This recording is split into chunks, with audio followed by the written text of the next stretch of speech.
السلام علیکم سامعین، 11 ربیع الاول کی تاریخ شروع ہو چکی ہے، 24 اگست ہے۔ خبر کا عنوان ہے کاکروچ جنتا پارٹی نے دوبارہ احتجاج اور مارچ کا اعلان کیا ہے اور یہ کہا کہ ہم سے سرکار نے جو وعدے کیے تھے وہ پورے نہیں کیے ہیں۔ خبر سنیے تفصیل سے۔ کاکروچ جنتا پارٹی CJP نے آئندہ 5 ستمبر 2026 کو نئی دہلی میں پرامن احتجاجی مارچ کا اعلان کیا ہے۔ پارٹی کا کہنا ہے کہ حکومت نے 25 جولائی کو نوجوانوں سے کیے گئے وعدے پورے نہیں کیے ہیں۔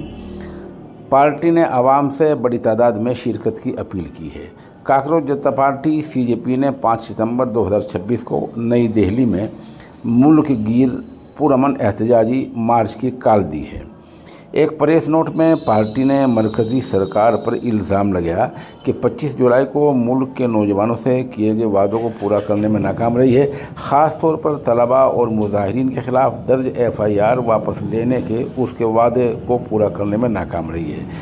پارٹی نے کہا حکومت کی مسلسل تاخیر اپنے وعدوں کو پورا کرنے میں ہچکچاہٹ کی وجہ سے CJP کی نیشنل ورکنگ کمیٹی نے دوبارہ تحریک کا اعلان کیا ہے۔ آپ کو پتہ ہے کہ یہ وعدہ کیا گیا تھا کہ جو مقدمے درج ہیں واپس ہو جائیں گے، لیکن کاکروچ پارٹی کا کہنا یہ ہے کہ سرکار نے اس شرط پر، اس فیصلے پر، اس سمجھوتے پر عمل نہیں کیا ہے۔